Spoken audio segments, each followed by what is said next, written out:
مستوره اردلان اولین زن تاریخ نویس کرد که توی شهر سنندج به دنیا میاد و با خانواده اردلان ها ازدواج میکنه و همسر خسروخان اردلان میشه.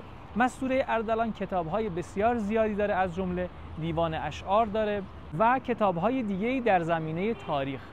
ماه شرف خانم قادری یا مستوره اردلان به گفته تاریخ یکی از زیباترین زنان بوده و این هم مجسمشه که آقای هادی ضیاءالدینی باز اینو ساخته و اینم خود مستوره اردلان.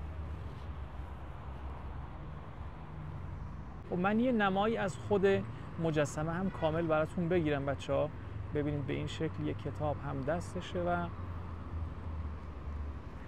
این هم از اطلاعات مجسمه. ادیب، سخندان، شاعر و مورخ مستوره اردلان یا ماه شرف خانم قادری.